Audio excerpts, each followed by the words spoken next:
master your inner world and your outer world will follow. So what does this mean? Your inner world is your thoughts, how you perceive to things, your automatic reaction, your automatic response to things, or how you would want to respond. You have to master that. Now, this doesn't mean to spiritually bypass and think, oh, I'm never going to feel anger or reactive or aggressive or frustrated again, right? Because that's just impossible. The key is to give yourself that chance to choose. Am I going to react from this state of anger, from this state of irritableness, from this state of frustration? That's when you master it. So when reality presents itself to you, it's just a neutral presentation.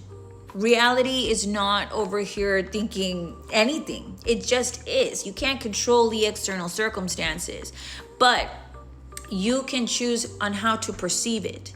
So for example, 3 people could walk in and watch or meet somebody for the first time and come out of there with totally different experiences. One of the people could be like, oh my God, that person was so rude. Did you see how egotistical they were? Then the other person could say, really, I thought they were really nice. I thought they were really cool. And then the other person would be like, man, they were just there to me. Same person, same conversation, same interaction, 3 different perceptions. It's all about how reality is perceived. So the perception is the key to mastering your inner world. Mastering your inner world is the key to the outer world manifestation stuff. So when you learn that participation, that perception is participation, that's when everything changes. This is where mystics think that the power lies. This is where Christians and other contemplative religions like Sufism and all of that, they're all saying the same thing. So when all of them, religion, spirituality, neuroscience, when it's all saying the same thing, it's because there's something true here. So the mystics believe that perception being participatory is the power and the key to everything. It's because, well, not to everything, but it holds a lot of power. And that's because a lot of people here are just living automatically. They just think that life is happening at them or to them. They just think that life is like a movie. And this is where we go back. Remember a few videos ago, I talked about lucid dreaming, lucid living. When you dream normally, you really don't have any control. It's sort of like you're put in situations and you wake up and you're like, what the hell was that? And then this happened and then that happened. But then when you learn how to lucid dream, it's a little different. So then I said, what if you start lucid living? So lucid living, conscious living, participant living is not just that you're watching your life as like, oh, everything always happens to me. Life just happens at me. Things just happen to me. When you start participating, now you are co-creating your reality, because remember in the other video, I also said that every decision you make activates a new storyline, a new plot line. So now you are in dialogue with life. Okay, so when I tell you that not every cup that is presented to you is meant to be consumed, that means just because a bottle with a skull on it is placed there in front of you, some people will react like, you see, everything always happens to me. This bottle of poison has just come to me. It must mean I have to, take it.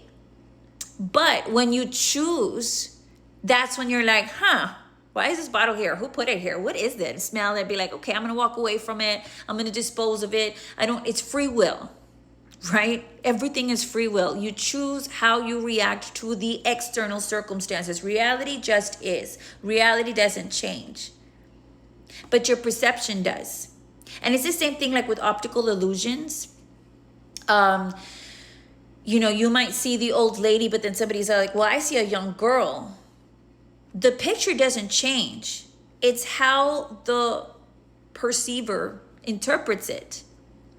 Now, when it comes to contemplative religions like Christianity and Sufism, they say when you purify your perception, then you can see that the divine was already present.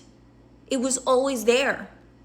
The divine being God, the universe, the Almighty, the Creator, Source, Goddess, whatever, however you address the divine, right? Because they're all the same. Once you see that, so to me, that I interpret that sort of like the 90s and the magic eye, where everything, it's just a flat picture. But if you focus on your perception, when you drown out the noise and you drown out everything, all of a sudden you see a deeper layer to it. Nothing was added to it. It was there. You just had to focus on seeing the thing. Okay? So this is how I mean, where if people look at you a certain way, if people say something that makes you react, the automatic reaction is going to be, right? Because we're human. It's how you choose to react. Are you going to feed that reaction? Are you going to pay them that attention? That's where you discern who deserves your energy, who deserves your attention. Okay, because if you keep feeding something, it's just going to grow bigger. So if you keep reacting out of anger, you're going to find more things to be angry about. But like I said, it's not about, you're never ever going to feel angry again and you're going to be like, it's not about spiritual bypassing, because it's about how you react. So whenever I see something that sort of causes like irritation or frustration, I don't react anymore. I used to, but I don't anymore. I'm now like, okay. I either give myself time to cool off and then I'll come back to it and address it in a calm manner, or I'll just be like, I choose not to, because then it's going to ruin my whole day. You know, I see the spiral of events and I'm like, I don't want to unlock that storyline. It's going to cause an argument. It's just going to cause everything to just domino effect. I choose peace.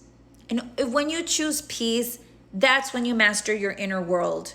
And it's a constant practice. It's not like, oh, I did it one day, I'm the master of it. No, it's something that has to be continuously practiced, continuously, consciously chosen. You have to choose what your future self will thank you for. Always. You have to choose,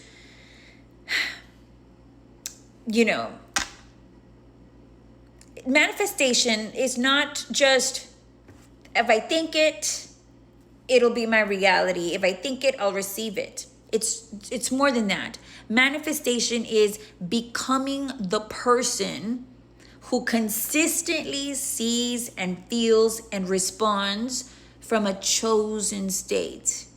Whatever state you choose, could be negative, could be positive, you'll keep seeing the same thing of whatever chosen state you choose to see, feel, and respond from.